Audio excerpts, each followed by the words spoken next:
Hello everybody and welcome back to my channel. I hope you're all doing well today, and I wanted to give a big thank you to everybody who made a point of showing up for my live interview yesterday with Rainy Rider on his channel. It was my first ever live stream on YouTube and my first ever live interview. So I was really happy to see that there was a lot of my viewers in the comments section. I do want to apologize to anyone who had questions that I didn't get a chance to answer, but it was kind of hard for me to pay attention to what was being said in the live chat, as well as pay attention to the questions that Rainy Rider was asking me. So I was thinking that if you guys have questions for me that I didn't get a chance to answer, or if there's anyone who didn't get to watch the interview and didn't even get a chance to ask me any questions, I do want to do just a live stream question and answer type thing with you all on my channel some point soon here, so that anyone who had any questions during that live stream, or anyone who has questions that pop up while they watch this copy of the live stream, can ask me those questions in a Q&A video on my own channel. So if that's something you guys would be interested in, then let me know in the comments, because I would love to do that with you all, and I think it would be fun.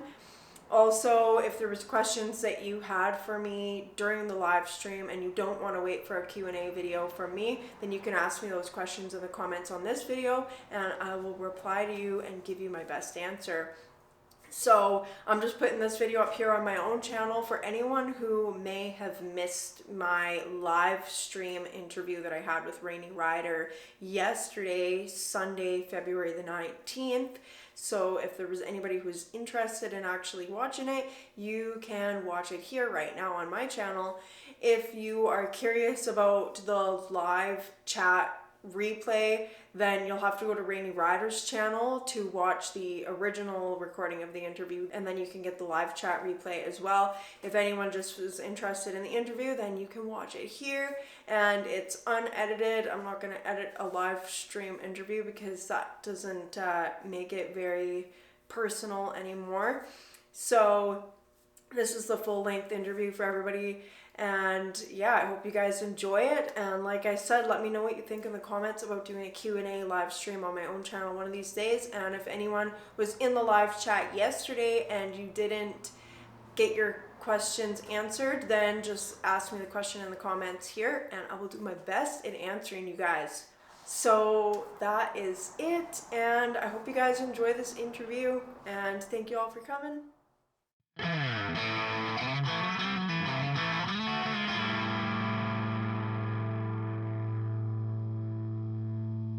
So for anyone who's interested in seeing the live chat replay, then I will put a link to the original live stream with Rainy Rider in the description box down below, and then you guys can go check it out on his channel.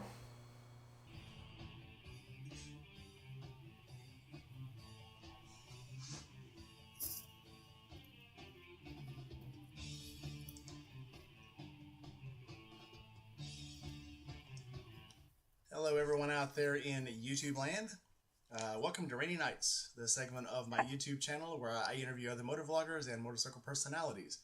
If you haven't been here before, I am Rainy Rider. I ride a 2019 BMW Grand America and a 2021 Harley Sportster.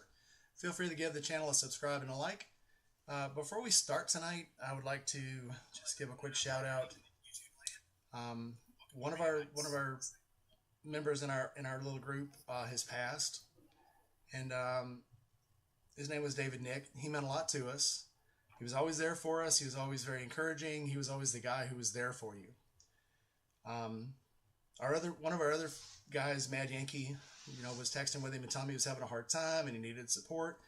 And he says, "This is David Nick, remote coder, says, I encourage everyone. This is a brotherhood of riders. If we don't have each other's backs, there's no point in even doing this thing and sharing this experience." And that sums up David altogether. I mean, he was always there for everyone. He was in every chat. He was in most of the streams. He was always there to just, throw up a rock sign, and be there for you, to support you. So David, we will miss you a lot. And Fair roads, brother. We'll meet again someday. So, so with that out of the way, tonight's interview is with Red Rider. So would you like to introduce yourself? Tell us where you're Hi. from and what you ride. Yeah, hi everybody. I'm Red Rider, or Angel if you want to call me by my first name. And I'm from the Okanagan Valley in British Columbia, Canada. I ride a 1984 S&S 96-inch stroker shovelhead custom bobber. And I also have a 1994 Dyna that I haven't ridden quite as much, but I got plans to do some long road trips on that thing, hopefully this year. So interesting stories about the Dyna and the shovelhead. The Dyna is obviously gorgeous, but that shovelhead, wow. So you have done a lot to that shovelhead. Yeah, that's my So tell us all the that's things my you've pride done. and joy for sure.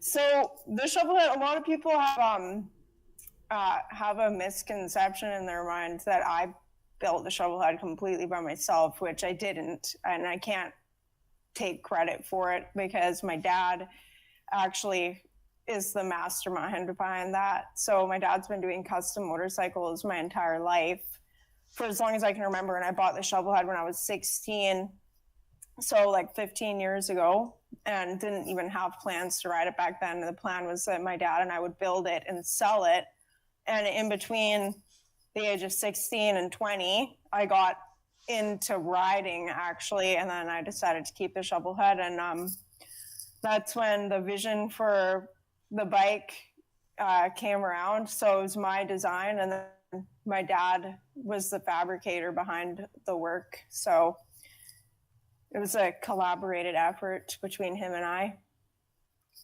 Now your dad has one. I don't see it on the lift. I think I saw it behind you in today's video.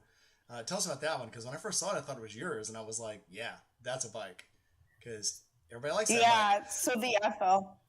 Yeah, so that's a 1978 FX, and originally my brother bought it, and because it came up for a really good deal that like couldn't be passed up. So my brother really likes the FL style shovel heads, so him and my dad started converting it from an FX to an FL. So that's why it's got like the elephant nose headlight cover on there and stuff.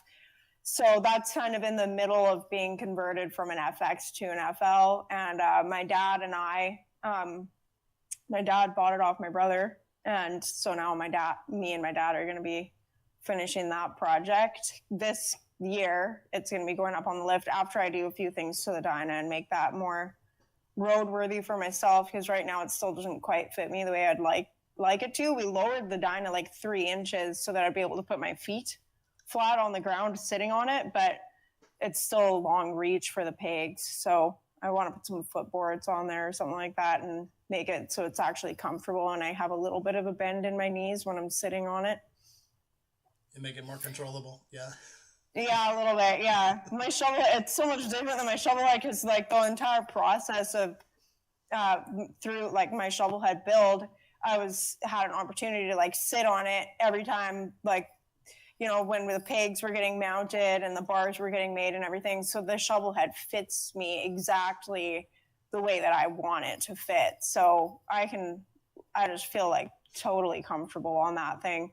And the Dyna's still needs a few things done to it to make me feel as confident as I'd like to feel on that.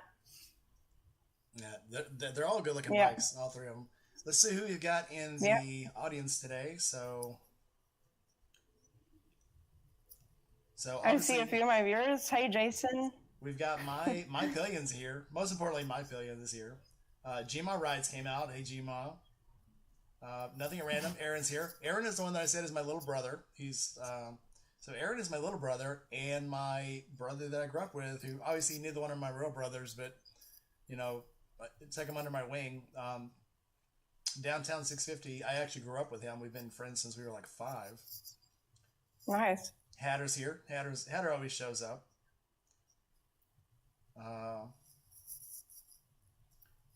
Downtown 650. Pyotr Petrovic. Okay, my Russian's a little rusty, but I think I got that right. Peter Petrov. Peter Petrov. Okay. Alan Rutledge. I don't know. Classic writer. Colleen's here. Skittles McDiddles. Casey's showed up. 9 Mills. The Dirty Knobs. That must be one of yours. He's not one of the extra. Hey, Dirty Knobs, if you subscribe, you can be one of my extras and be here all the time. Yuka. Jason Brixton. Good. We got a pretty good lineup out here. So if you guys have any questions, just put them down on the chat. But make sure you put either my name or her name leading where we can see it light up. That way we'll see the question for us. There's always a lot of comments, which is great. I love it when people talk to each other in my comments because it keeps the banter flowing. It's really cool. But sometimes it goes so fast I can't see it. So make sure if it's to us, make sure you put our names in the front of it where we'll be able to see the questions. So if anybody has I see a good handful of my viewers here. Say hi to them. Go ahead and say hi to all your guys. Yeah. I see Jason and Peter Petrov, Harley Pete, Harley Geezer. I got a lot of you guys here. Thanks for showing up, guys. Oh, Harley Geezer's yours too? We share him. Excellent. Yeah. We share him. We can share. It's okay. Yeah. So Harley Geezer goes to the campouts with us down in Tampa. So yeah, nice. I get to see him every year. So you'll have to go to those. We'll get to the campouts later. We'll get to those in a minute. But yes, be prepared for everyone to want you to start going to these campouts. So first question, this isn't on the question, but because we're talking about the Dyna, how tall actually are you? I'm 5'2" and change. Okay. So I don't see Shay in the audience, but yeah, Shay's like an even 5 foot, and she rides big bikes all the time. So I think that's great when women don't let things slow them down. Any short people, don't let them slow them down from getting on a big bike, because once they're moving, they're all the same height anyway, except for the controls reach, I guess. But yeah, that makes a difference. You want to be able to hit your brake if you need to. That's very important. Yeah. Yeah, there's a few really short girls that ride just like massive, like really tall bikes, but they do like a one leg up type thing or whatever and get the bike going and then throw the other leg over. I got pretty good at pushing around when I was working at the Harley dealer. I could push around like all the baggers, all the big bikes and stuff. And so I got pretty good at like pushing bikes around, but as long as you can get your feet on the ground, just even the toes, and get it going, that's all. Yeah, that's all you need to be able to do. It's just like a big rig. From there. It's like a big rig. Once you get it moving, you're there. Yeah, and then just be careful which way you got your wheel pointed when you stop too. You don't want the weight all shifting over onto one side. Very important. Mm-hmm. I knew it. The first question for you is: could we convince you to show up at a Forgotten Angels compound or camp out? I don't know how much convincing I need. I really want to go to one of those. I think I don't know if I mentioned it in one of my other videos or not, or maybe I thought I mentioned it. The only thing that would prevent me from doing any like long road trips like that on my bike is just having like a riding buddy, someone who's committed to doing a road trip like that with me, just for support, right, in case anything happened on the road or anything like that. But I definitely... Yeah. As you say that, G My Ride says you're just a couple hours from her. So I had her on last night. I think you had maybe watched some of that. But yeah, she lives up in G My. Where are you at? You're up in Reading. Are you up in? She'll tell us here in a second. But yeah, she's not far from you. So if you dip down into, I think she's up in Washington State. She's right there. Yeah. Nice. She says she's in. Yeah, so. She's really close then. Mm-hmm. All right. You're in? Cool. She said she's in. Yep. Just got to get the Dyna fitting me better, and that's going to be my long haul bike. That thing's like got a brand new engine. It's only got 6,400 kilometers on that engine. Nice. Well, I don't know what that is in miles, but it's low. It's like it's like under 4,000 miles or something. Yeah. Don't embarrass me. I'll do a bad conversion, but something like 4,000. Yeah. Yeah. So okay, so your dad's a rider, but how long have you been riding? So I'm guessing it's probably going to be really young. What was your first exposure to motorcycles? My first exposure, like, well, I've been riding on the back of motorcycles since I was a little kid. So I didn't start riding myself. I rode dirt bikes like here and there, like in my teenage years. And then I didn't actually start riding on the road until I was 20. That was when I got serious about riding and actually wanted to have a bike of my own and be out there on the road and stuff. So I've been riding for, I guess, almost 10 or 11 years now. Awesome. Yeah. And you're right. So I saw the video of you riding the shovel head when it rained. And that's a feat in itself. One, no shield. Do you even have a front? You don't have a front cowl No on it? front No fender. fairing, no fender. No, it's like a champ. It wasn't supposed to rain that day. Like, I was like, oh, it was ridiculous. But you just gotta lean off to the side a little bit so the rooster tail's not hitting you right in the face. Excellent. The hardest part about that is getting when your glasses get so wet that you can't really see through them anymore. And yeah, it was fun. I don't know. Felt like an inconvenience a little bit at the time, but it's good memories. I don't mind getting wet or cold on the road. Apparently not, because I've seen some of the places you ride. It's exciting. Yeah. Which leads me to another question that's not on the list. Did you ever find out what kind of truck that was that you found buried in the snow up in the mountains? Oh, a bunch of my my viewers commented what it was. I don't remember what it's called though. Someone who's watched the video, maybe it's in the live stream, might be able to remind me, but it was actually a car, and I don't remember the name of it. I just got to plug my computer in here. So give the rest of the viewers that are in here some background on how you found that, what you were doing when you found it. I was just driving around. I was bored, and it's been a long winter here. Us in the Okanagan, like, we usually have really mild winters, and I'll usually be riding my bike like until like January, and then I'll take like a week off maybe in January from riding because the roads are too bad. But this winter has just been so long and cold, and we've had so much snow. So it was sunny out one day, and the roads are still snowy. But I was like, I'm just gonna go for a drive and just drive around some of the roads that I would normally ride my bike down. And then I was driving this one road that I always take my bike down, and I was like, I kind of want to I'm just going to climb into these hills here a little bit. And so I just drove my truck up into these hills and wandering around out there. I don't know. I just like wandering around in the forest or whatever, right? Sometimes. So I'm just wandering around and I see this car down there. I was like, what is this? What is this even doing here? So I went over there to check it out. It looked like a tree had fallen on it at some point or something. It was like squished. It was like squished and almost folded in half. But yeah, I was just messing around, doing whatever. I like going for drives and stuff and hiking, finding different things. So it looked like it had been there a while. It was an old block with it looked like a straight six, and you could tell just from the paneling and from the actual frame of the car, it had been there, one, for quite a while, but two, it was a very old car, probably from maybe the 40s.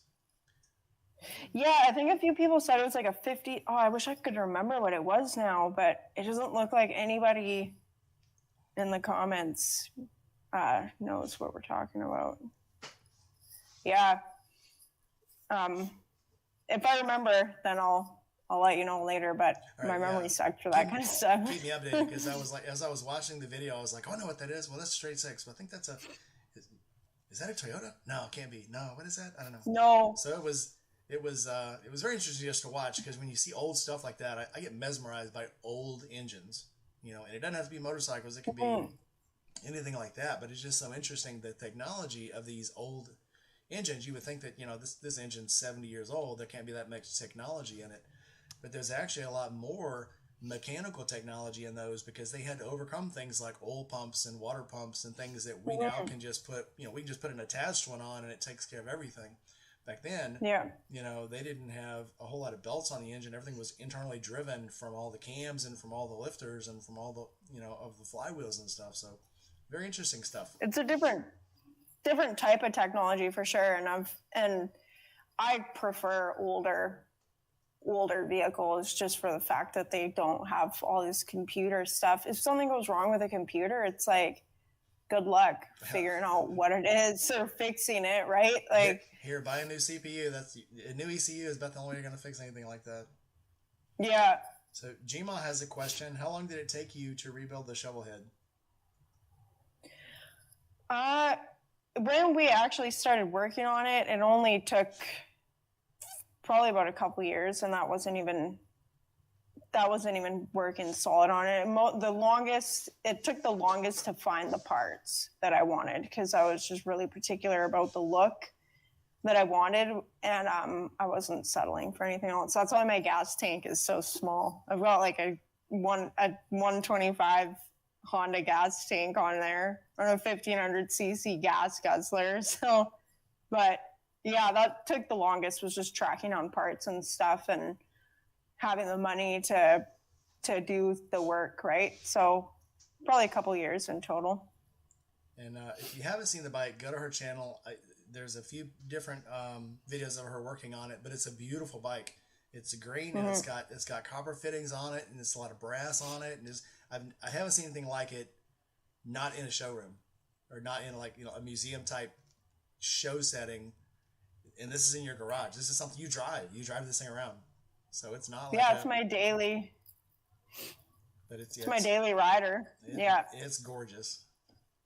I've had a few people tell me I should put it in shows, and I probably will one day. But I've always just thought, like, man, if my bike's in a show all day, that means I can't ride it. Yeah, I was gonna say, yes, you'd probably ride it to the show. They do have the Run What You Brung shows where you actually have to drive the bike in.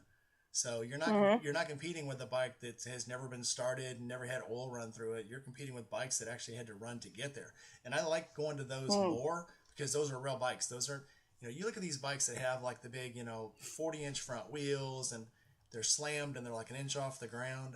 I cannot imagine riding one of those. And that's the first thing I think is, you can't ride that thing. You can't turn in that thing. You can't take a corner. But when you see a bike that somebody actually had to ride, yeah. Sorry. But yeah, I was going to say, you'd be cornering like you're in a semi-truck on a bike like that. Well, not even that. You take one corner and you're missing half your bike because you're going to leave it on the asphalt. Yeah, exactly. Yeah. All right. I kind of already know this, but are you a fair weather rider or a rough rider? Both. Yeah. Like, anyone who's watched any of my videos knows the biggest thing is my shovel head's a fair weather bike. So I try to avoid weather on my shovel head just because there's a lot of things on there that are just too exposed, and I don't want to risk wrecking something by going out into the rain. But when I was riding my little XT, when I first started riding, I didn't care if it was raining and I had somewhere to go. I'll just hop on the bike and go, right? So that's the biggest thing that prevents me from riding in the weather now, is just that my shovel head's a fair weather bike. But when it comes to riding, I'm a all kinds of weather rider. I hear you're a barefoot Kickstarter too. Not really. No, I saw it. Yeah. It happened. Yeah, maybe. Okay. No, that was a pretty good. I won't give it away, but if you haven't seen that barefoot Kickstart video, go watch it. Very interesting. Yeah, I loved it. It's the only one you'll ever get on my channel. So, okay, I kind of already know this one too, but who inspires you to ride? My dad, for sure. Yeah, my dad pushed me into it a little bit. He used to always tell me when I was growing up, like, I used to ride this little banana seat lowrider bicycle around with Abe hangers, and I loved this bicycle, and I would ride it everywhere. Like, didn't matter if it was snowing out and there was ice on the road or whatever. When I was a teenager, I would just ride this bicycle everywhere. And I remember my dad back then always telling me, Angel, like, you would love having a motorcycle. You got to get yourself your bike license. And yeah, so he definitely encouraged me to get into it. And yeah, I can't imagine my life now without a motorcycle in it. Honestly, like, I can't imagine myself at any point in the future without a motorcycle. So I definitely never looked back when I did start actually riding myself. But yeah, my dad's definitely been my biggest inspiration when it comes to motorcycles, for sure. Excellent, and that's a good place to get it from. Mm-hmm. So yeah, we were talking to a lady last night who brought her daughter to Sturgis and used to run around with her kids on the back of the motorcycle. So that's a great way to get into it. When it's a family affair, it just seems like it makes you just that much closer. Mm-hmm. I mean, it's something that you just for sure. It's funny because my parents had 8 kids together, and of all the kids in the family, I'm the only one who's like kind of kept up that whole side of things with motorcycles and stuff. One of my brothers just got his bike license recently, and then my one sister's talking about getting hers now. But yeah, I'm the only one who kind of stuck with it. And I remember even being a little kid, I always wanted to be around the garage, like in the shop and stuff. My dad had a shop out of our house for a long time, working on people's bikes. And I remember always getting kicked out of there because little kids get in the way in a garage, especially like a functioning workshop. But I always wanted to be around and see what was going on in the garage. So it's something that I've definitely always been into. So are you the youngest? No, I'm in the middle. Are you in the middle? So it's usually the youngest that gets pulled into all the shenanigans when dad finally realizes, well, that's the last one. Okay, I don't care if the last one's a boy or a girl, it's going with me everywhere. And that becomes because they did that with mine. I call my 16-year-old my clone. So I try to pull her into the garage with me and try to do things with the motorcycle, and I want to turn her into a motorcyclist. And now the older one, she wants to get into motorcycles now that she's older. But it's the youngest one gets all of my tribal knowledge.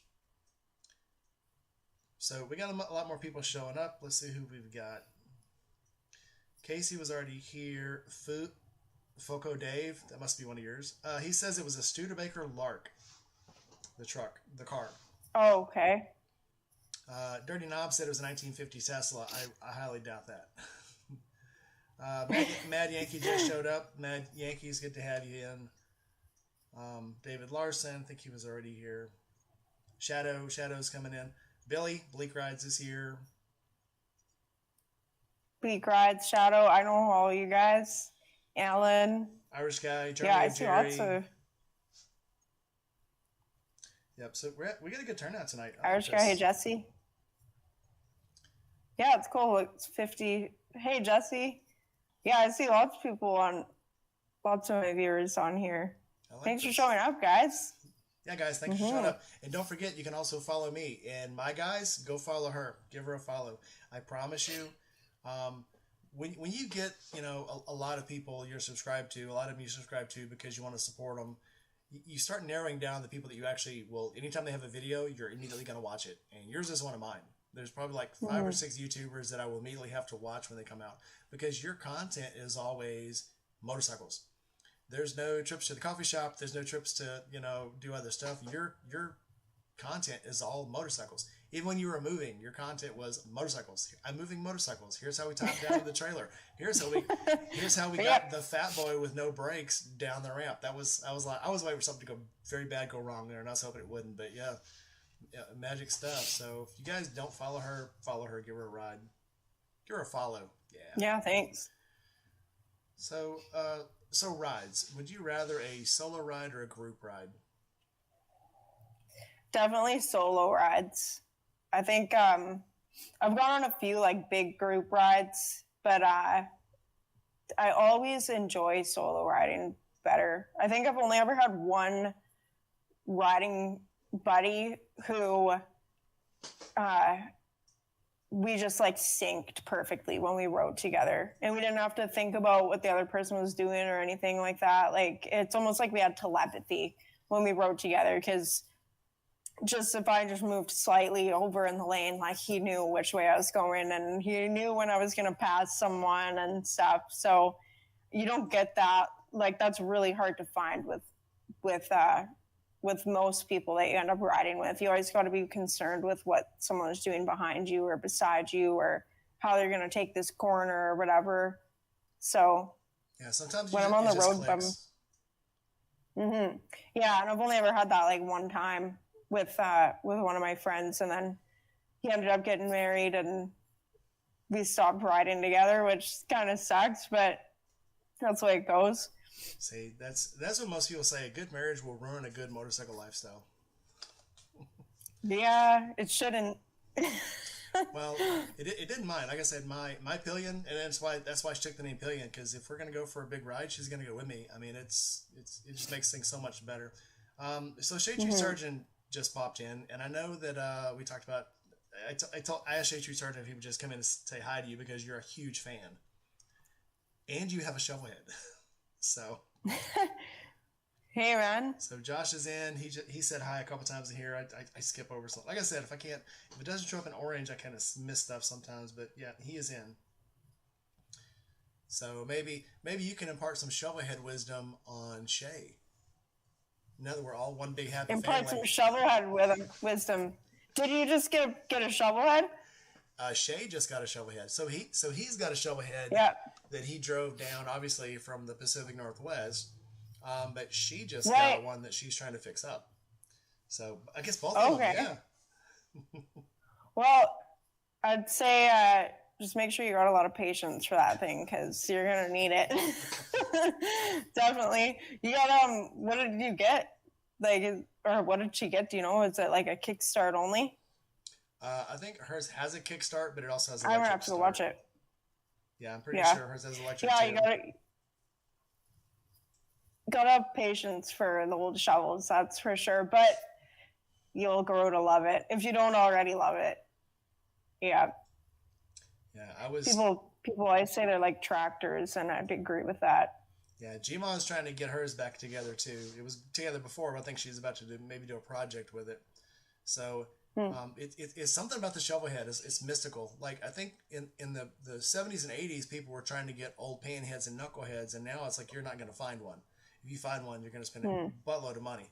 But you can still find shovelheads. So the shovelheads, I guess, are the new conquest. Things that you can actually still afford and try to work on, and this still is going to give you a very good challenge for your time, I guess. And the more challenging something is, obviously, if the ride is quick and easy, you're not going to remember it. So just like fixing the shovelhead, I think is a landmark kind of thing. Something you actually have to work at. Yeah, you definitely gotta. Like, I wouldn't have anyone else work on my bike, and it's definitely something like you gotta be willing to. If you're not the kind of person who likes wrenching on their bikes, then having a shovel head is probably going to end up costing you a lot of money. Pay other people to work on it all the time. True story. So I always say it's like, if you got a shovel head, you got yourself a tinker toy, because you're basically always going to be tinkering with something on it.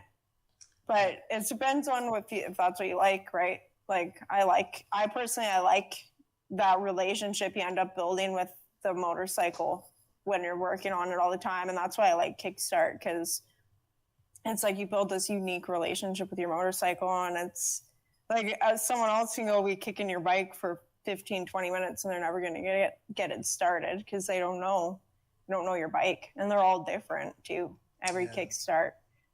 Yeah. Corey says that.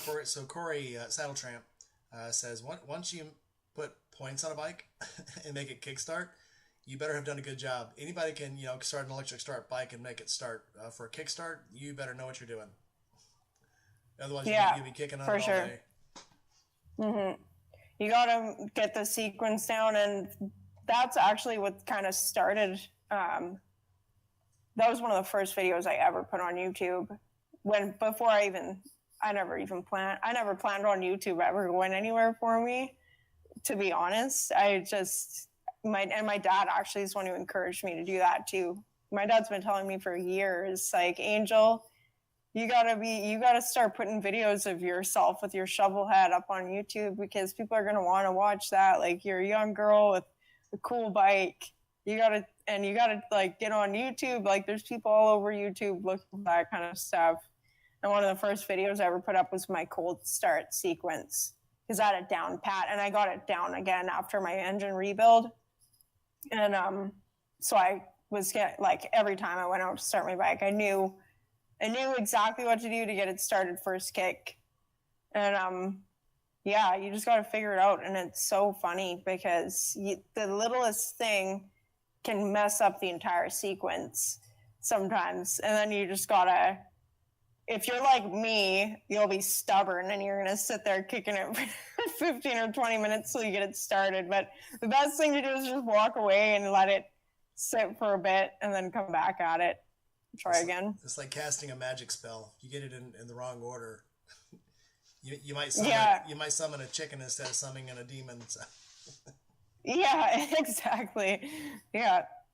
So up in Canada, I know the riding seasons are pretty short, but you've got some pretty epic meetups up there for these moto rides. What's the favorite one that you go to, or do you go to any? I'm assuming since your dad. I haven't gone. Go ahead. My dad's been riding for a long time, but my dad, what he did before he had kids, my dad's had a family for a long time, so I think that kind of just kept him at home for the most part. And he's never really been into big events in that way either. I haven't done any big meetups yet personally. I used to go to this one weekly ride, and that's been kind of the extent of any of that kind of stuff. But my shovel head has also kind of been a project for a lot of the time that I've been riding it. Like not last year, but the year before, I didn't even ride my shovel head because it was apart. Like, the engine was in pieces in someone's shop for like the entire riding season. And yeah, I haven't really gone to any big meetups, but I definitely want to start getting out to them. And that's kind of what I have plans with the Dyna to do more meetups and stuff. But then on the other hand, I'm like, man, my shovel head is what should be at those meetups. Yeah. So yeah, there's a couple places near me that I want to go and check. Like, there's a couple things that happen. There's this place called Toad Rock that's a few hours from where I live, and it's like a big biker camp, like biker friendly campground, but they do different stuff there and each year. So I'm definitely want to go and check out some of that stuff, but so far I haven't really gone to many big meetups. So down here we have bike nights. So and they're usually at like Sonic's, and sometimes they're at motorcycle shops, and sometimes I've seen them happen at McDonald's before. Do you have anything up there like that? Like, do you go to the Tim Hortons and do motorcycle meetups? There's you know what? It's kind of there used to be a lot of that kind of stuff when I was younger in my area here, but I don't know whatever happened, because a lot of that stuff just kind of fizzled out. Like, in my town where I was living in Penticton, that's part of the reason why, like, I just moved like an hour and a half north of where I was living. And there's more of that kind of stuff that happens here. But a lot of that stuff I was never even able to make it to because I was always working. And then it would be like an hour and a half one way just to get to these meetups and stuff. So there is that kind of stuff that happens around here in Kelowna, but none of it that I've really been to yet, because like I said, I was living in Penticton the whole time and always ended up having to work. So yeah, I don't know what it is. It's weird because I remember being a kid in the 90s and there was all kinds of bike stuff going on, like show and shine down at the bar downtown in Penticton. And easy riders used to actually come up to that show and shine. My uncle, he's got like 20 acres of property up in the mountains out on the outskirts of Penticton. And easy riders actually, after one of these show and shine nights, went up to his place and partied, and he's got a magazine that I don't know if it's the cover of the magazine, I can't remember, or just like a center spread that is the view from his front yard looking down over his lake. So we used to have some really good like biker meetups and stuff that would go on around here, but it all kind of died out, and I don't really know what happened, if it was like city council just pushed it out or what. But Penticton's it's a retirement town. It's like it's geared towards the retirement community, and it's kind of just gone more into that direction over the years. So it kind of sucks a little bit. So it used to be real fun. Is that the town where the Harley dealer and the Indian dealer is? No, that's Kelowna. So Penticton's where I was living before. Okay. Yeah, and then Kelowna is like an hour north of Penticton. Okay. So. Trying to get my Canadian cities straight there. Yeah. Gma says where she lives, there's a lot of meetups in Washington State. So come on down and bring your shovel head. I'm gonna have to. I definitely want to get doing some road trips this year. Is there a border crossing somewhere up there you can get through? How easy is it to get to the States from up there? From Kelowna, I think it's 2 hours. It's just 2 hours to go, and there's a border crossing in or near Soyuz. I've never actually been to the States, so. Really? Well, if you come down, Gma has offered anyone that comes visits her a place to stay and food. So come on down. Nice. Thanks, Gma. She's apparently a good cook. Her daughter was saying last night that to make sure she cooks a cheesecake. I think is what her daughter had said. But yeah, I promise you, or you come down here, any of this group, you've got a place to stay and you'll get fed. So if you decide to come to the States, hit us up. Go to Gma's, yeah. I was thinking that the other night, actually. It's like, it's cool. Like, all these countries I've never been to before, and just like through my YouTube, I've got like multiple offers to, if you ever come here, then got a place to stay. Yeah, it's really amazing. Cool. So I started traveling, across the States again a couple of years ago, and it seems like now all the places that I used to drive through and stop, and I was like, well, I guess I gotta get a hotel. Now I know people in every one of those cities. So I'm like, I should never have to stay in a hotel again unless I really want to bug somebody. Yeah. So what do we got here? So Peter was saying he has a Dnepr, and he's actually the third person I've ever met that's had a Dnepr. Actually, I haven't met him yet, but I belonged to so I really like Urals. I like Russian motorcycles, and the group I was in was called Russian Cycles, and pretty much every bike in there was a Ural except for 2 Dneprs. So it's like the cast out child. His Dnepr was actually just in the last episode of my Viewers Rides, the one that came out today. Yeah. As well as in, I think, episode number 5. I think he was also had his Dnepr in that one. So. Neat. Yeah, I started watching that and I was like, okay, she's answering some of the questions I'm going to ask. I probably should not watch this one yet. But there were some beautiful bikes in there, though. So the one there's always. I can't remember which city it was in. I think it was somewhere overseas where the dude had a little bitty cart bike. It was like a 50cc bike. There's South Africa probably. South Africa, yes, that's where it was. Yeah. That was the neatest whole thing.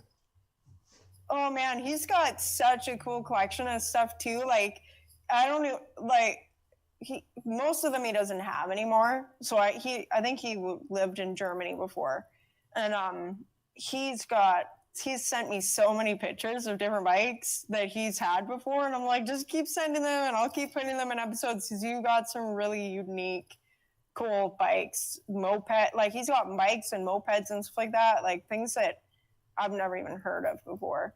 But yeah, he's got all kinds of cool bikes. Very neat. Harley, Pete just said he subscribed to me. Thanks, Pete. Yay, I'm doing a good job. Yay. Let's see. What's our next question? What is the stupidest thing you've ever done on a motorcycle? Stupidest thing I've ever done on a motorcycle? Well, I used to go on these group rides when I was working at Harley, and there'd be like 40 bikes or something like that. Usually they'd show up for these rides on Thursday nights. And so I would just stay late after work because I was commuting back and forth at that time. And my shovel head was in pieces that year, but they would always give me a loaner bike from the demo fleet. So I'd always have like a little Sportster iron to ride or something like that to ride around for.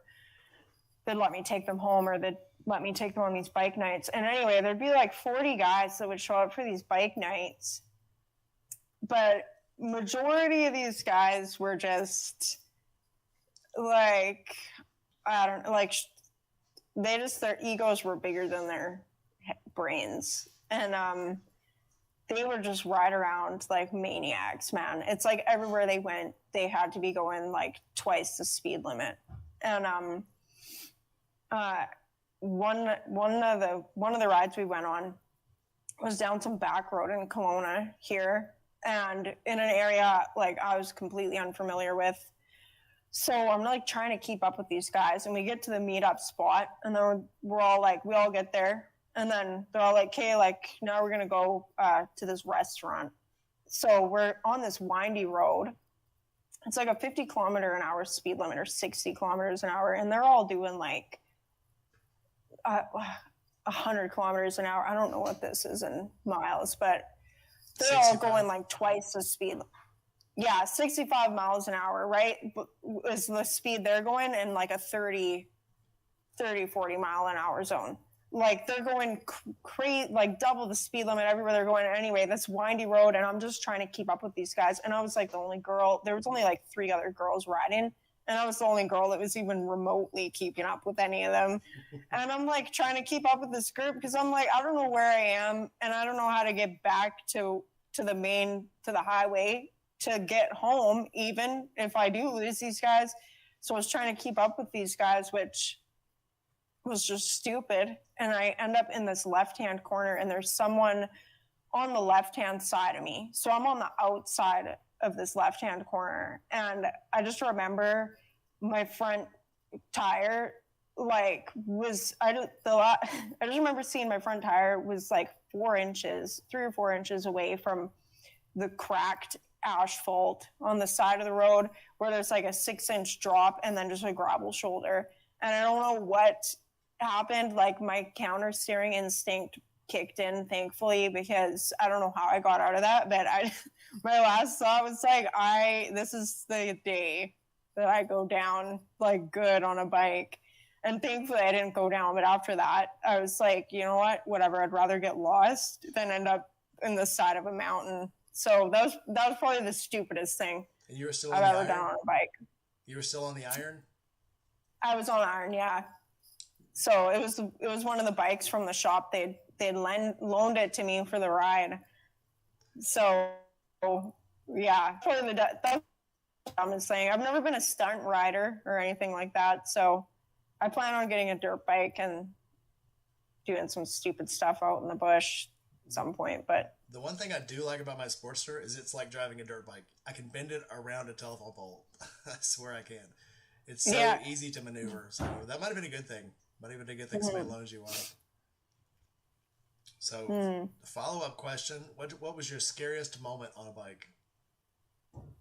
Scariest moment on a bike was, other than that one, because I actually thought I might die that time, was last year when I was riding on the highway again, and it was dark out, and I'd been riding all day, so all I had with me was my sunglasses, and I had my sunglasses on my face. Normally I keep yellows in my shirt. If I think I'm going to be riding into the dark or whatever, I'll just have a pair of yellow lenses and I'll switch them out. But I didn't have them this time because I didn't think I'd be out that late. And I'm like riding up the highway, and I was coming up to this intersection, and remember just seeing the cars, the light's green, but it's like everyone's going like real slow, or they're stopped or whatever. And then as I'm coming into the intersection, like I can't hear anything but the wind and my bike. And I'm coming into this intersection, and it's all lit up, and I can hear like cars honking around me. And I'm like, what's going on? So I slow down a little bit, and right like 10 feet in front of me, not even, there's this huge like 8-point buck that like came within like 6 feet. I would not have stopped. Thankfully, this buck saw me before I saw him, and he stopped in his tracks. And I was like, if he wouldn't have stopped, I would have been going right into the side of him. And yeah, that was that was scary. Like, that definitely got my heart beating that time. But thank God somebody was looking out for me, because that was a really close call, that one. Shay and Jima are saying that the best lessons you learn are the ones you learn the hard way. In the Navy, we call that a self-correcting error. It's something you do one time, and then you go, "Yep, I remember how that happened. I'm never doing that again." Yeah. So definitely got to keep your eyes out on the road, especially at nighttime, especially when you got deer that like to hang out in the city. Yeah, and I've seen some of your rides. It's literally like you just drop down into it almost looks like a bowl when you come across that. It looks maybe a bridge with a lot of lights on it, and all of a sudden you're there. You're there in the city, so you're not far actually out of the city at all. No, yeah, you're talking about some of my older rides. Yeah, like Penticton's in a valley, so we got like a lake. We got a lake on either end of the city, but then we got all like side roads that kind of skirt the lakes and stuff. So that's normally where I'll end up riding, and then the highway skirts around the right side of both lakes, right? So it's gorgeous. that's normally where I'll end up riding. Yeah, it is. It's beautiful. But Penticton actually means pardon? But that just means the wildlife is more prevalent. So. Oh yeah, the deer here is ridiculous. I don't know what it is. We got deer all over the place in Penticton. I don't know what it's like in Kelowna. I haven't seen too many deer around here, but in Penticton, it's like they'll come into town and have their babies, and then you'll have like these ferocious mother deers running around with their babies, like chasing people with their dogs and stuff like that. Like, that's ridiculous. I can't remember where it was. I saw two buck moose fighting. I think it was in Minnesota. But they're literally fighting in the middle of the street, and they're like bumping into cars like the cars aren't even there. It's like it looks like they're knocking over trash cans when they hit these cars. They just knock them out of the way. So, what has been your favorite part of riding? My favorite part of riding is I think it's just the escape, I guess.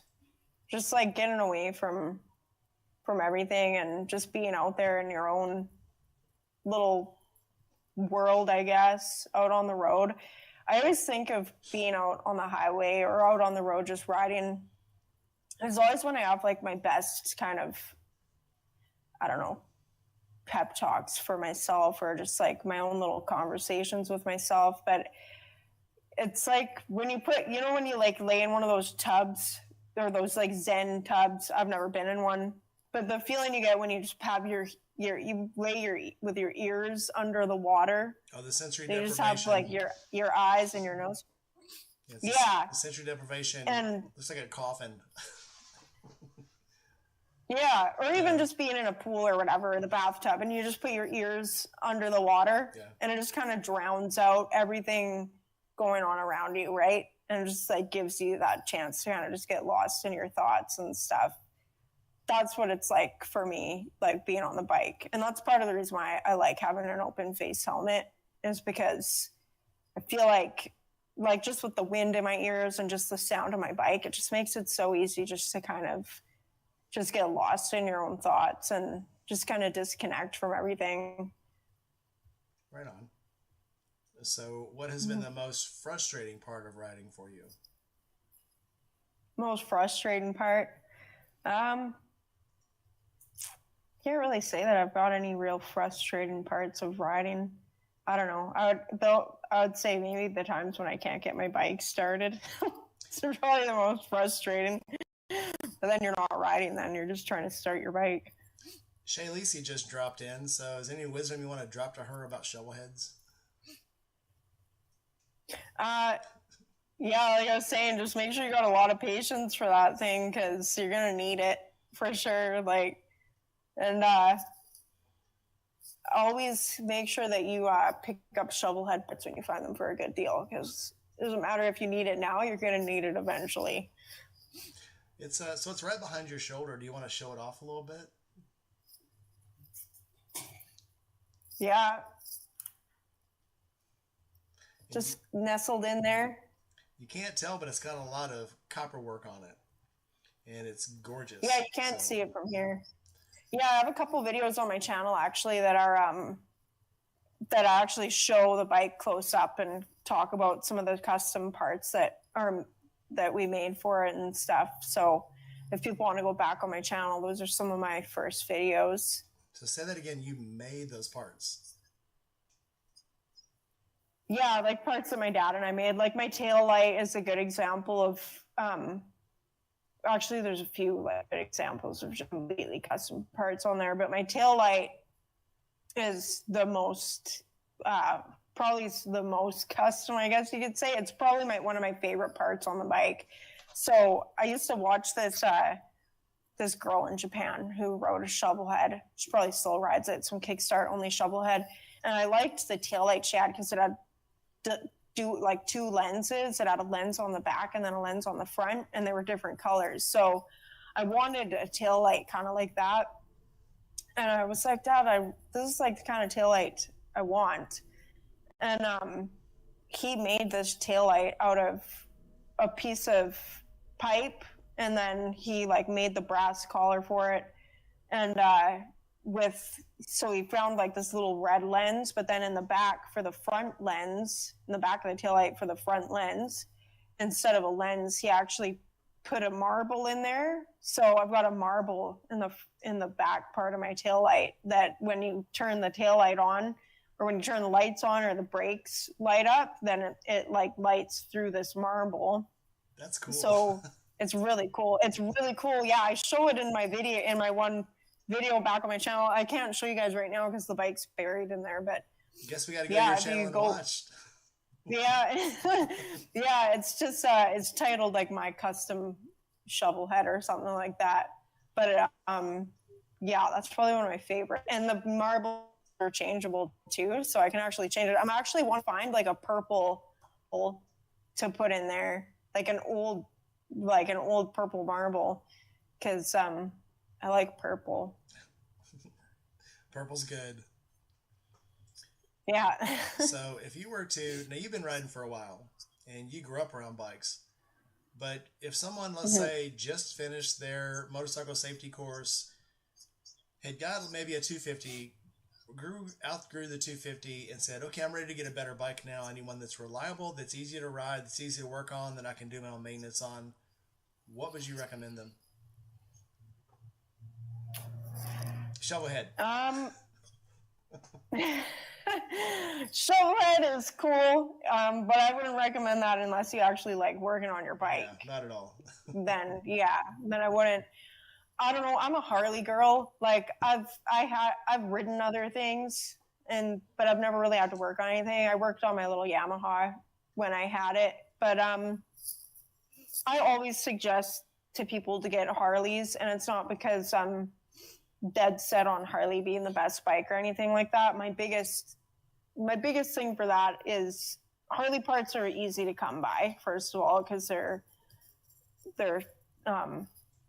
there's Harleys all over the place, right? Like Harley dealers everywhere. But then secondly, Harley will basically always hold its value. It doesn't matter. Like if your engine needs to be rebuilt, they're always worth rebuilding, and they're always resaleable afterwards, right? Like where some other bikes, if your engine goes on some other different Japanese bikes and stuff like that, a lot of the time they're not worth rebuilding, or the amount of money you'd end up spending to rebuild them is a little bit more than what the bike is probably worth at that point after you've had however many miles on it, right? But I'm a Harley girl. I'm not telling anybody what's the best bike. I don't go on what's the best bike or anything like that or whatever. For me, whatever people want to ride, whatever they like. I think that's what matters. It's like we don't ride for the bike, we ride for the feeling we get on that bike, right? So I like Harleys. I like the way they sound. I grew up around Harleys, and to me, nothing sounds like a Harley. I think my 6-year-old nephew put it the best when I showed him one of my Kickstart videos, and he just looks at me. He's like, "It sounds like a horse galloping on metal." I'm like, "You're exactly right, kiddo." Like, So, yeah, and you can get the parts for them anywhere. So Josh was just saying, he said in a couple of his videos that you can literally build a Harley out of not Harley parts and build the complete bike. So you don't have to worry about mm-hmm. if your oil pump goes out, if your header, if you lose your exhaust, you know, if you blow a rim, if you blow the front end, if you blow the struts out, you can get those parts just about anywhere and fix that bike. There's always, and especially in like that circle of people, like if you've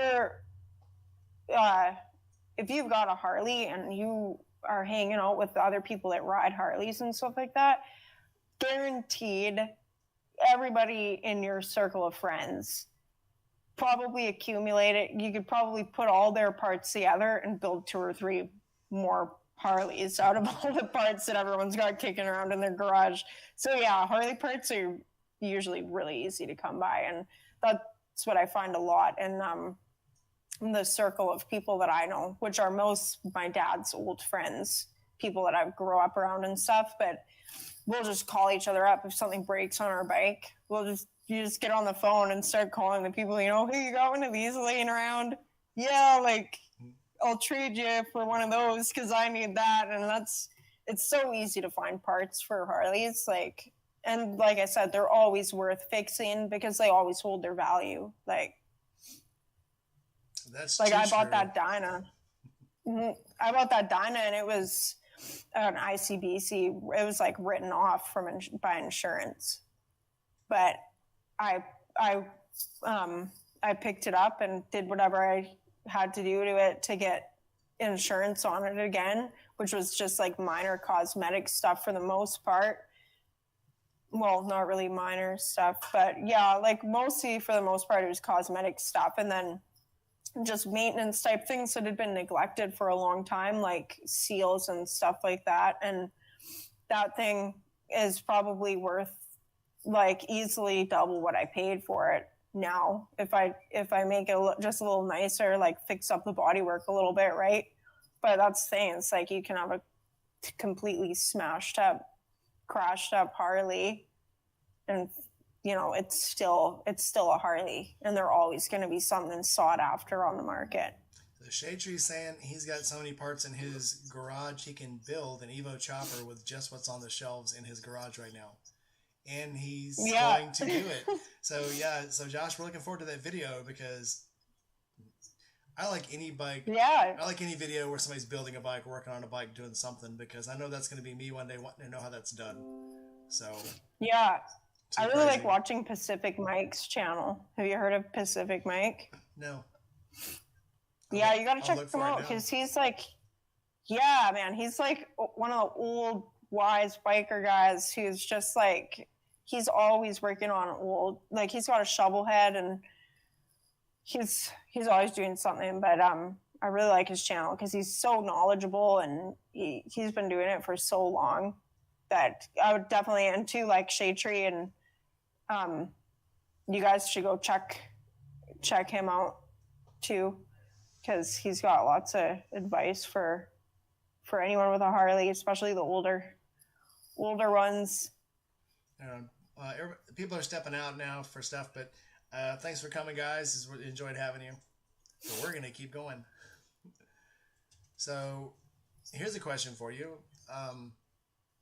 If you could go anywhere on a motorcycle today, you don't have to start from your house. You can start from anywhere and ride to anywhere. Money's not an option. Location's not an option. Where would you go and where would you ride to? Oh man, that's a hard one. There's so many places I want to go to, but I've always wanted to go to Europe. I would love to just ride around in Europe. just check out, just go wherever. Yeah. But I also, if I could go anywhere today right now from my house, if it was that time of year, I would be going to Sturgis. Right on. So definitely on your bucket list. Mm-hmm. So because you've never been. Mm-hmm. What's No, I've never been. Yeah. What's funny about these meetups is the more you look into these meetups, there's so many of them. And Sturgis obviously is like, the mecca that people want to go to. But there's so many bike meetups. There's music meetups. There's barbecue meetups. There's motorcycle themed everything everywhere that you can just ride a motorcycle to. Mm-hmm. And once you start going to them, I think at one time, so I started wanting to say, well, I'll just do one a month. And then as I start looking through it, well, I'll have to find one a month. And then it's like, no, now I have to limit myself to one a month because they're everywhere. So, Mm-hmm. and that's awesome. But at the same time, it's like, so where am I going to go? But too cool, though. Yeah, it makes it hard to choose. I think there's way more of that stuff that goes on down south of me. Like, you guys have tons of stuff, but that's probably most because the weather, like, you guys have riding weather. The weather's great. We have Yeah. a lot of what they call cruise-ins. We'll meet at, like I said, the Tasty Freeze or the Burger King or the Dairy Queen or Cycle Gear. Everybody will meet there, and then they'll have a little bit of show, look at each other's bikes, and then we'll ride somewhere. And then we'll ride somewhere else and kind of finish it off. Usually at a bar, or restaurant, or stuff. But it's called a cruise in. Mm-hmm. And in the summer, every night something's going on. So it's just too Yeah, cool. that's awesome.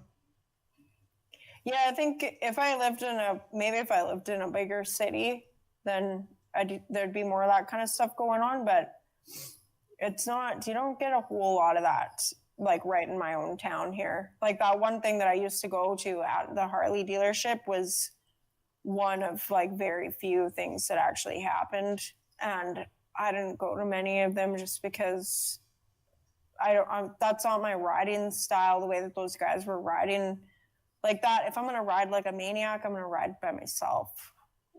Like, I'm going to ride like a maniac by myself, right? Like, I'm not going to go get into a group of 40 or 50 people that I don't know and go riding twice the speed limit all over the place, because that's just like a recipe for disaster. Like, so Stuart's saying it would cost him $2,000 each way to ship his bike to Mexico or to Europe. And I see it all, especially in the BMW mags. I'm in the BMW MOA.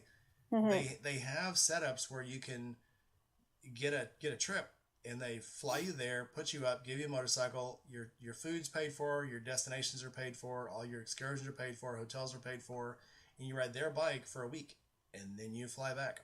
And it's actually cheaper than shipping a bike to Europe. That sounds awesome. Because you're on their bike the whole time.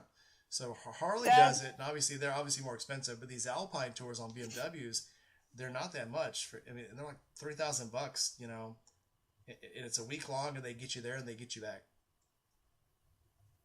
Really? So okay. I would definitely do something like that. That'd be sweet. They have them on Harleys so where do you, too. like? Yeah, the Harley ones are a lot. They're in Italy. They're in Sweden. They're in. I'm sure they've got them all over Great Britain. France has them, but South America. They're all over South America too, because we saw Hershey Wills went down to, and I can't remember the name of the company she used, but she went down to somewhere in Central America and rode for a week, and it was the same thing. They started in one place. Every night they'd ride somewhere else in the daytime and do all these food excursions and do like swimming trips and tubing trips, and they'd see these old museum type things, and then they'd ride somewhere else the next day, and then ride somewhere else the next day, and it's a full week that's of so stuff. cool. Yeah, and they provide the motorcycle, so too cool. That's one thing that I love about Itchy Boots. Do you watch Itchy Boots at all? Oh yeah. I think I asked you about her. It's a religion. We were talking about her last time. It's a religion. Yeah, man. And I'm just like, right? And I'm like, if there was anybody else who inspires me to ride, like other than my dad, it would be Itchy Boots, man. Because watching that girl, I'm just like, dude, like, you are doing what so many people probably dream of. Like, riding your motorcycle around the world, like, literally, and that's just your life. And it's like, it's so cool, man. Like, And she makes it look so easy. Like, oh, I'm gonna go ask these 5 thugs sitting on the corner where I should go have lunch. Okay. Yeah. Yeah.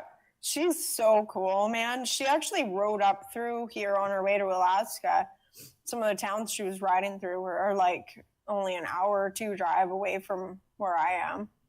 Actually contacted her too. I emailed her. It was at the beginning of my channel, or well, some point when my channel was still newer than it is, and I emailed her. It's like, hey, if you end up coming through the Okanagan, I'd really like to meet you. And she got back to me, but she's like, I'm gonna be too busy.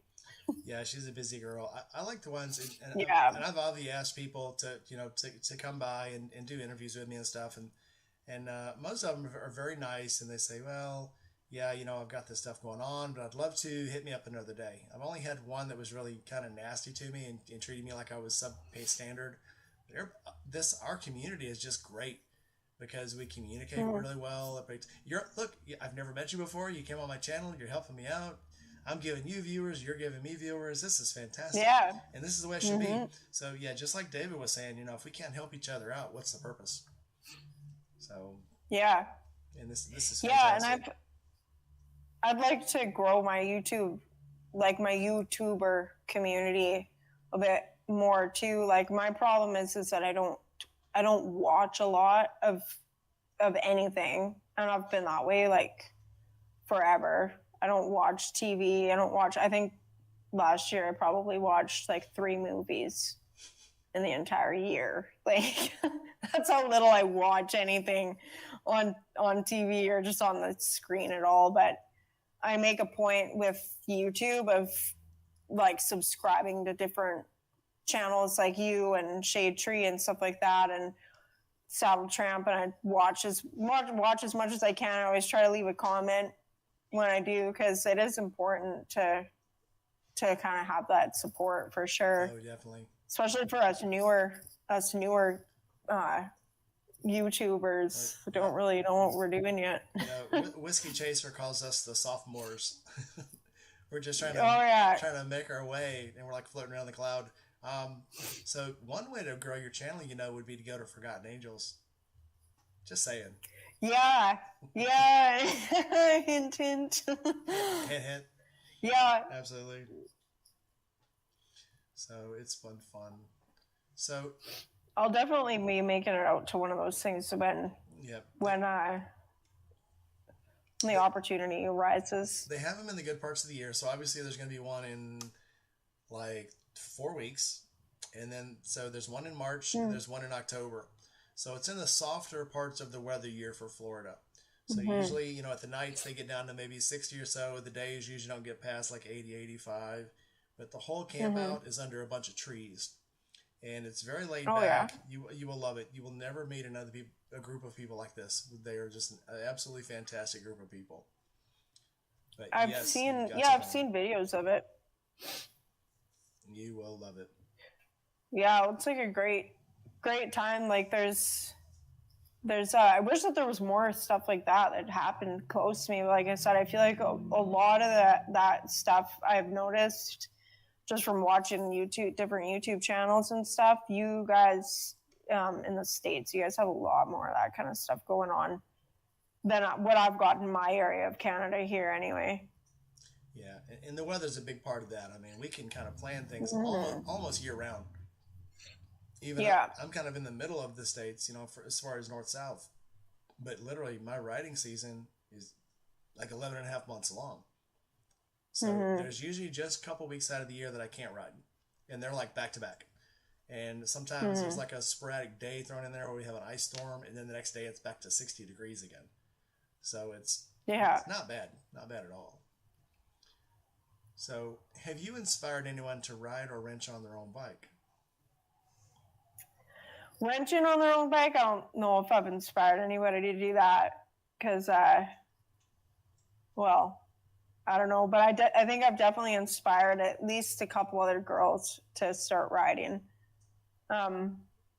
So my uncle's wife, she's just recently put together a Triumph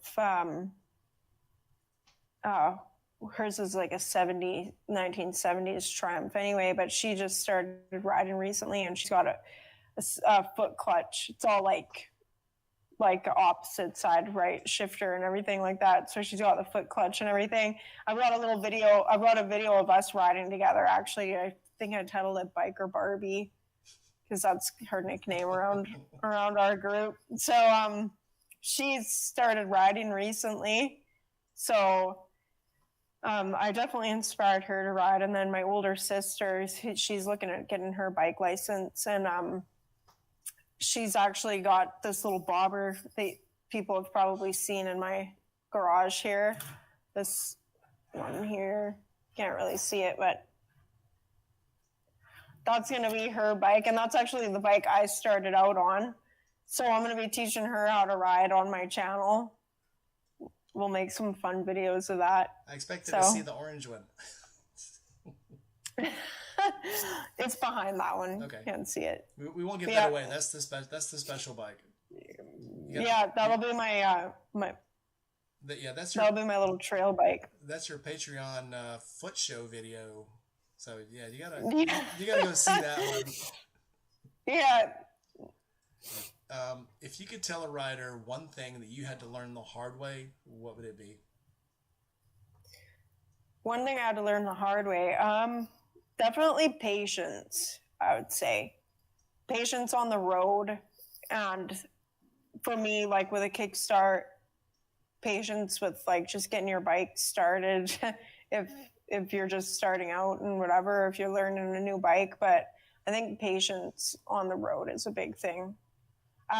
Thank God I haven't been in any accidents on the road. But I've had some really close calls, and really it's not worth being too impatient or trying to be in front of everybody all the time, especially if you're riding in traffic. I think that's a big thing. It's just patience and not being overconfident in your abilities too. I think that there's a fine line between being overconfident and not confident enough when you're on a bike. And that's a lesson I actually learned on that little orange bike. That's the only bike I've ever crashed.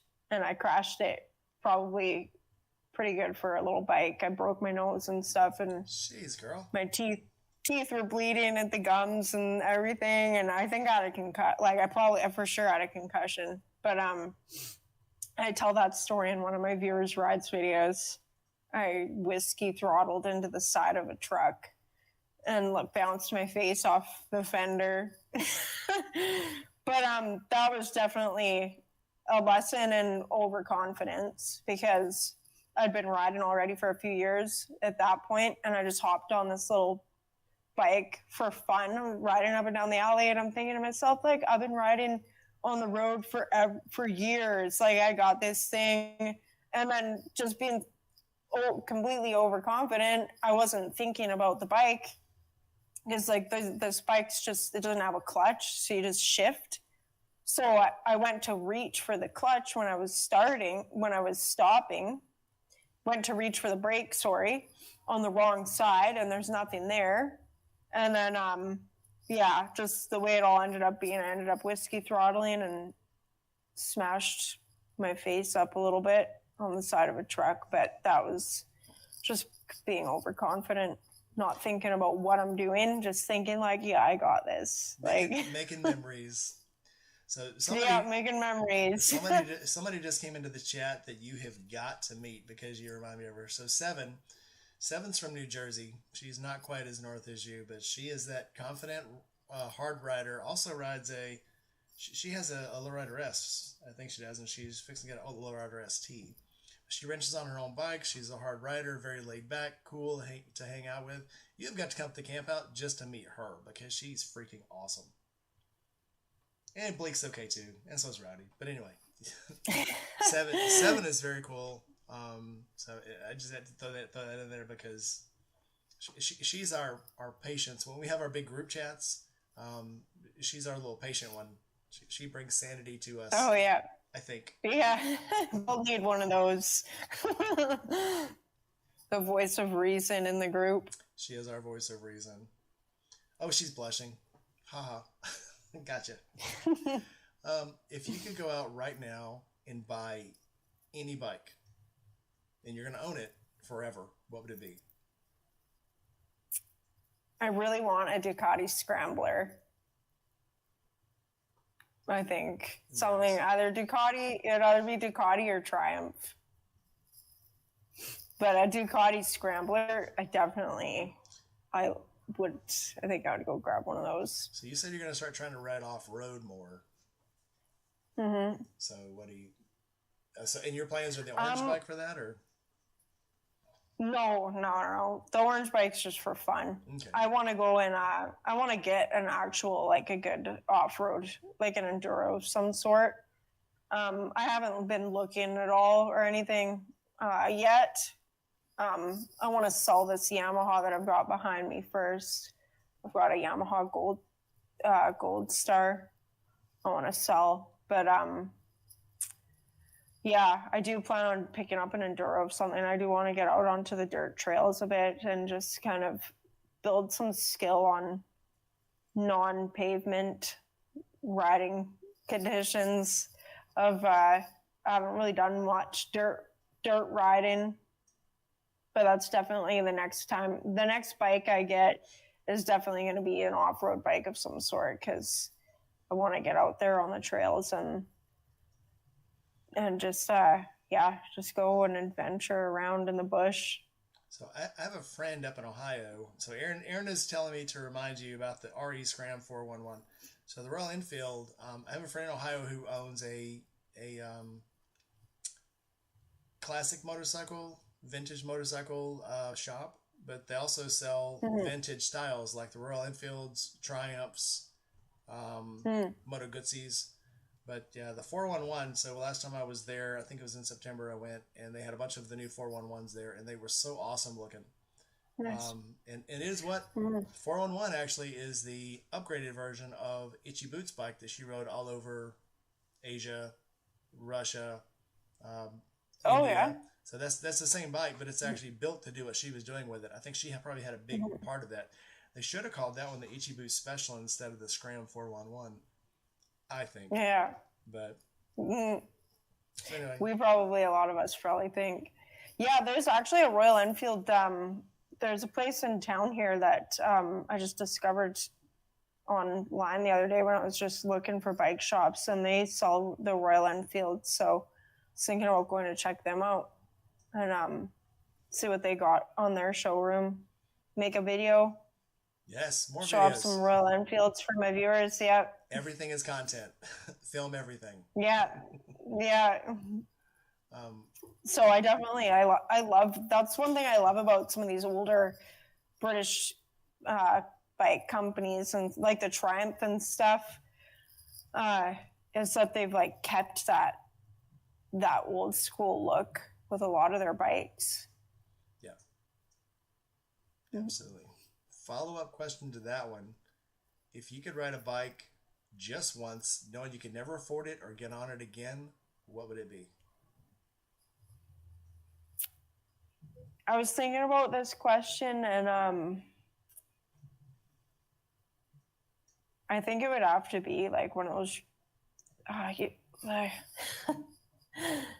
It would be something really fast. I showed in one of my last videos this Triumph Rocket that they had up in their showroom. This thing's insane. It does like, I think it's like 0 to 60 in like 2.5 seconds or something crazy like that. So, I know if I could hop on something like that. I know someone who has one. Do you? And if you came down to visit, he would probably let you ride it. Oh yeah. The Shade Tree. Oh yeah. Shade Tree has one. And I don't think it has second gear right now, but who needs second gear when you can hit 60 in first gear? I mean, come on. Right? Yeah, you just skip it all together. Yeah. Yeah, I'd definitely like to try something like that out, or like it would be something fast, something crazy like that, or some V8 bike of some sort. Yeah, they build those not far from me here. So the Boss Haas factory is like an hour from here. and they do Yeah, tours, and they will let you ride a bike at the end if you have a valid driver's license. Um, that's so that's so awesome. but some of those are very scary. I don't know if you watched the Bikes and Beards channels. They had bought one from somebody, and Boss Haas had saw the video they made when they bought it and said, "We'll send you some bikes." So they sent 4 bikes down there. So they sent one down that was a 4-cylinder. They sent another 6-cylinder, an 8-cylinder. Then they had a turbo LS2 one, the Corvette engine, and they told him he could ride any of the bikes except for the turbocharged LS2. And I think the guy was joking about he's gonna ride it anyway, and then he's like, I don't even want to touch that bike. All of a sudden, I'm just but as he rode up from the 4-cylinder to the 6, and then the 8, and then the next 8, he was like, "This is the other 8's too fast. It's scary. I never even opened the throttle up because you can't. I mean, listen, he said I never got the bike over a quarter throttle, and it just kept going. It was like it would not stop. So Yeah, that's the thing about some of them bikes. I'm like, it'd be cool to try it out, but it might be the last time I ever ride a bike. yeah, and I think he said that the wheels, each wheel had 8 Brembo brakes on it because as soon as you put it in gear, it wants to go. Just the friction of the clutch not even engaged makes the bike want to go. Man, And even just releasing yeah, the clutch and idle, it would do 80. It just goes. So it's just scary. That is freaking scary. that's insane. Yeah, it's like you don't. Yeah, they're definitely not meant for the road. They'd be cool to try out, but I think I'd be the same way on it. I wouldn't even open the throttle up. Yeah, Like you gotta have experience. You have experience or something like that. Like, can you imagine how that feels just to sit on it and have a V8 under you? Just, I don't know. it'd Um, be yeah, it'd be crazy. so 2 more questions. We're gonna.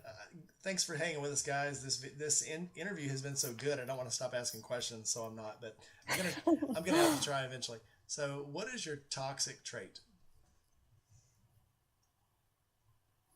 My toxic trait. Oh man, if I'm gonna be honest about You this, don't have any, do you? toxic trait. I don't. Are you talking about uh like my?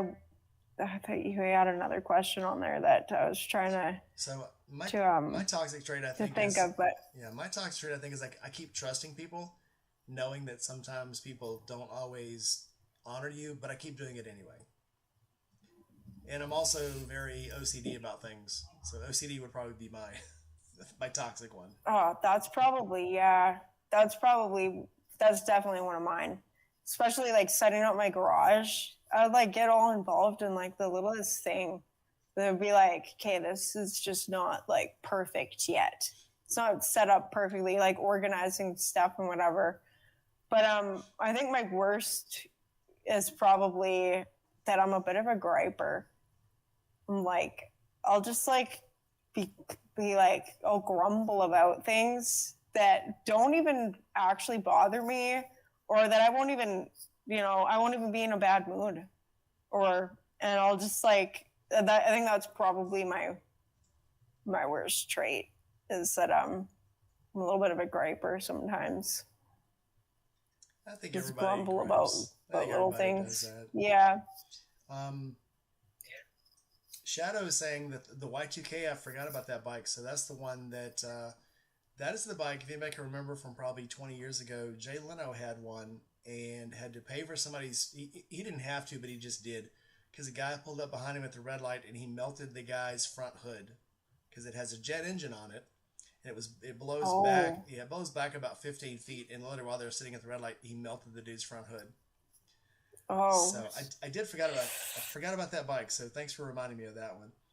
But that would probably be pretty fun too. A jet engine on a motorcycle seems kind of scary, but kind of cool at the same time. Yeah, that's crazy. Jay Leno's got some cool stuff. Yes, he does. And he just had 2 bad accidents back to back almost. Oh, did he? Yeah, he had one where he got burned up real bad, got out of the hospital, and I don't even think a week later he had another wreck and like broke a bunch of bones. So yeah. But those things are going to happen, I think, when you ride. Eventually, you're going to have an accident. Um, but it's worth Eventually, it. I think. that It's like a diver that one day gets bit by a shark, or one day might get the bends because he runs out of air. That's the nature of doing the thing that you love. Is sometimes things are going to go wrong. you take a risk with anything like that. Doing anything that you love or that you're passionate about, there's always some risk involved, I think. Yeah. But I think if you're on the road, like being on a motorcycle, you just got to remember how vulnerable you are, because you gotta realize the majority of the people on the road, you gotta think as though they don't even see you, is the advice I've always been given. You gotta think of yourself as being invisible on the road when you're on a motorcycle, because you are. And like, there's so many times that I've been cut off by people just because they're not even looking for me, right? They're looking for a car, they're not looking for a motorcycle.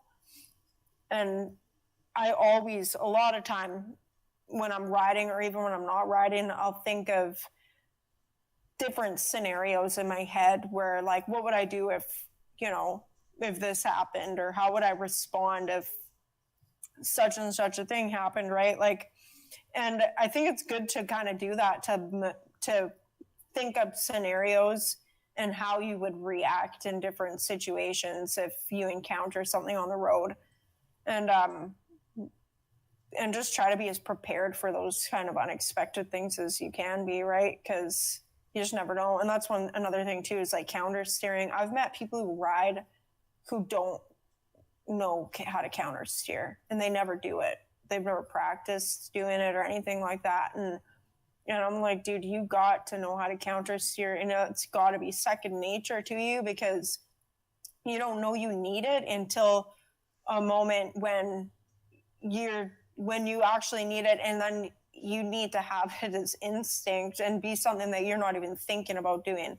And like that ride that I was on with those guys, and me trying to keep up with them on that windy road, if I didn't have counter steering already like ingrained in my riding nature, I would have went off the road for sure, because I didn't even think about it. Like, thinking back at it now, and just that whole moment and how quickly everything happened, I know for a fact that I would have been in the ditch if I hadn't already trained myself for a long time to counter steer out of, if there's something on the road or whatever, right? And that's one of those things, like you were saying earlier, you have to have a good combination of self-esteem, but also don't overperform your performance. So to get that counter steering down, you've got to practice it. That way, when you do need it, it's there.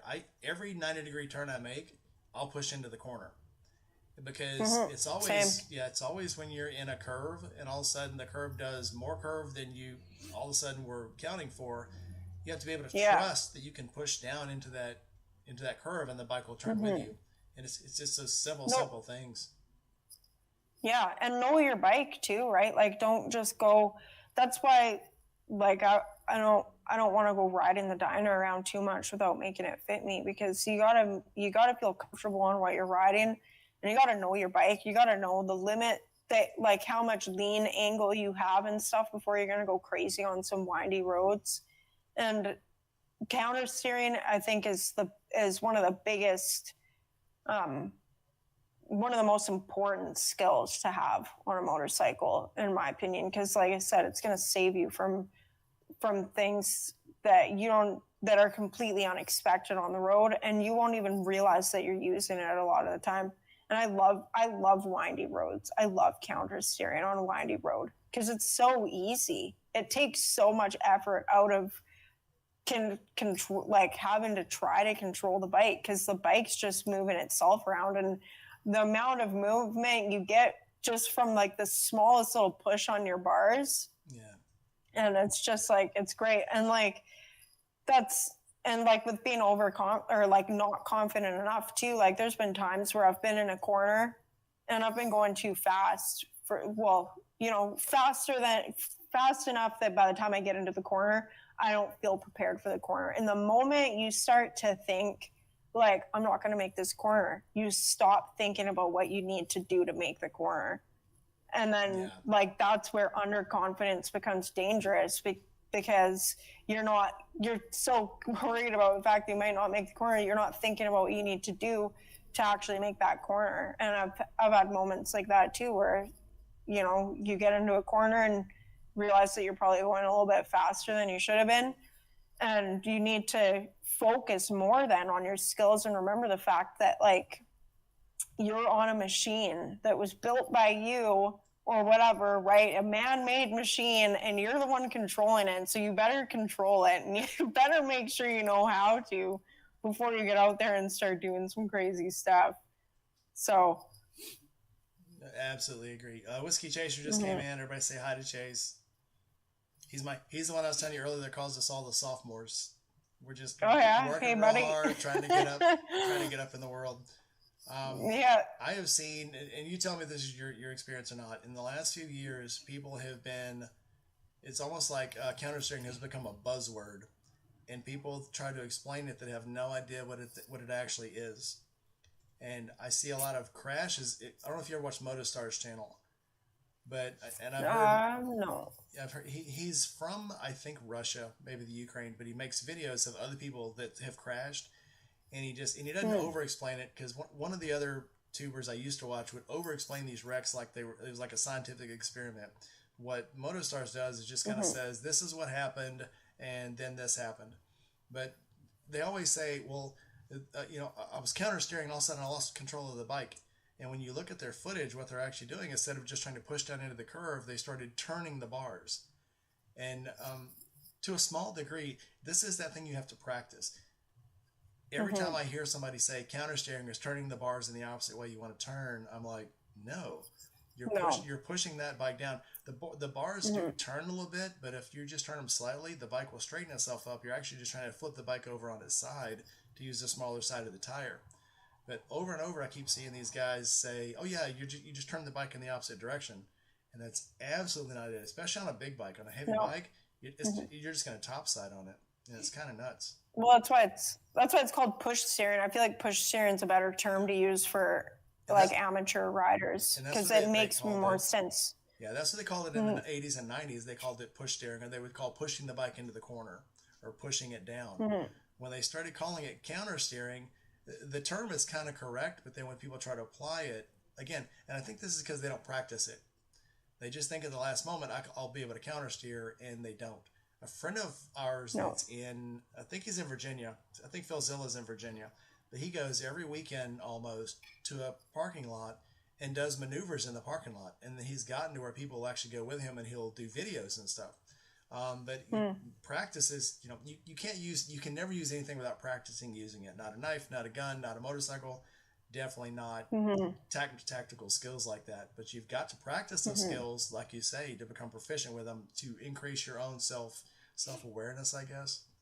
So yeah, you want to be confident in the fact that you know how to use that skill when the time comes that you actually need it, right? Like, you can't just assume like that it's going to be easy and that it's going to come to you naturally in the moment that you need it if you've never actually made a point of having that be second nature to you. And that's like when I started riding, my dad told me that, and that was one of the first things he made sure that I went out and practiced. Is he's like, you gotta go, he's like, just trust me. Now it's gonna feel weird at first, but he's like, just practice going around potholes or manhole covers or whatever, find some dead street, where there's not much traffic, and he's like, and just practice pushing on your handlebars and see how it makes the bike move.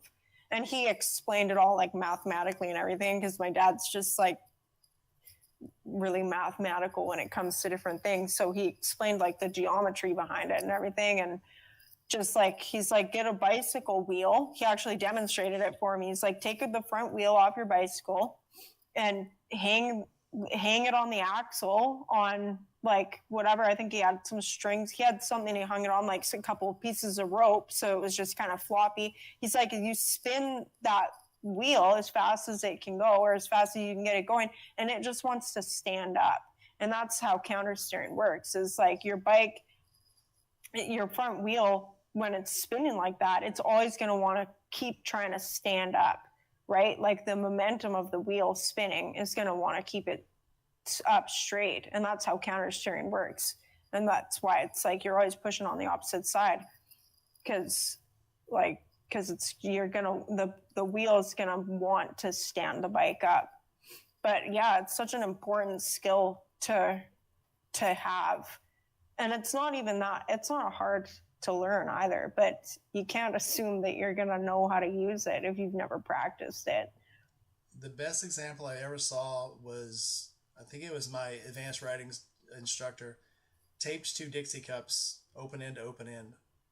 And when you hold them up, they go straight. And then when you tip it over, it moves to the side. So tipping it, actually turning it to the smaller side, where you've got a big side on one side and a small side on the other side, makes it turn to the inside.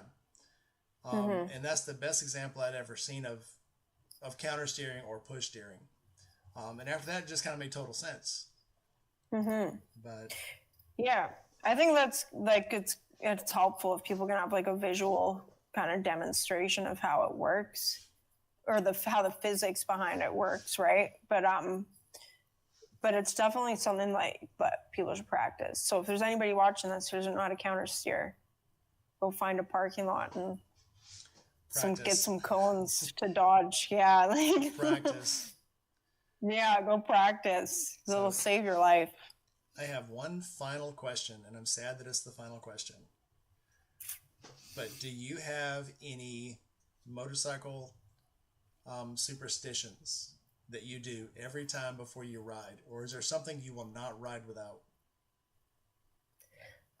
No, not really. Gas. Gas in my tank. No, there's no superstitions. I always have a prayer before I go for a bike ride, or when I'm on the bike. I'll always have a prayer just to be safe, because there's things that are out of your control. No matter how much of an aware rider you are, there's always that possibility of something that's completely out of your control happening on the road, right? So I wouldn't call that a superstition or anything like that, but yeah, that's probably the one habit that I have when I go for a bike ride, is I always say a prayer just to be safe on the road. That works. But I don't do any rituals or anything like that. Like so I have a duck on both of my motorcycles, and that's my rainy day duck. So that's my assurance that I'll be able to ride in the rain. Nice. I actually have never had a bell on my bike, just because I'm not superstitious, right? So I've never been given one. But then one of my viewers actually sent me a bell. First time I've ever been given a bell, and it's hanging on my shovel head now. I think I need to find a new spot for it on there somewhere. It'll be a little safer. But yeah, I've got a bell on my bike for the first time. Somebody asked. I know a lot of people. Yeah. Go ahead. I was just saying, I know a lot of people swear by their gremlin bells. I have one my wife gave me, and I have one my daughter gave me, and one on each. Yeah, so you got nice. Somebody asked if you have changed the address on your YouTube since you moved to your new city. So, plan on getting stickers now from my subscribers. Most of them have their own YouTube channels. Oh, cool. So I love stickers. I'm going to get a logo drawn. I don't actually have a logo. I've got that little, that image that's on my avatar and my YouTube. And that's that's like an illustration or whatever, clearly, of me and my motorcycle. But I'm going to get a logo drawn up, and then I'm going to start doing more merch type stuff. So that's my plan. So I'm just waiting for my tattoo artist buddy to get back from Australia. Awesome. Well, we have time for more, but I think our people probably want to go do things. So, last thought, as David Nick would say, we're here to help each other. So, if we're not helping each other in this little community we have, what's the point? So give us both a like, a subscribe, comment down below, and don't forget, for a replay, Red's going to have a replay on her channel, probably edited out all the uhs and shit that I do, but to make it more presentable. So yeah, give us both a like and a subscribe. So that's all we have for now. So Red, if you want to hang out, I'll talk to you right after Yeah. we're done here. And Cool. I guess that's it. I hate that this is it, but I guess we've got to. We got to give people a chance to eat and go sleep. So. Yeah. Thanks for showing up, everybody. Especially all you who are. Some of you stayed up pretty late. I saw people's comments in there from places where it's the middle of the night for them. So yeah, we had a couple from Australia, and I'm glad you guys came out. So yeah. All right, guys. Thanks for showing up, everybody. Okay, anybody who's still here, thank you for sticking it out. I know that was a long one, but I really appreciate you guys for coming around and supporting me. It's awesome. And like always, guys, if you like what you see, or if you just like me, or even if you don't like me, but you like my bikes, wherever they are, all over the place in here, then like this video, comment down below, subscribe to my channel, and hit that little notification bell if you want to be notified every time I put a new video out. And like always, my YouTube people, I will catch you all on the flip side. Peace.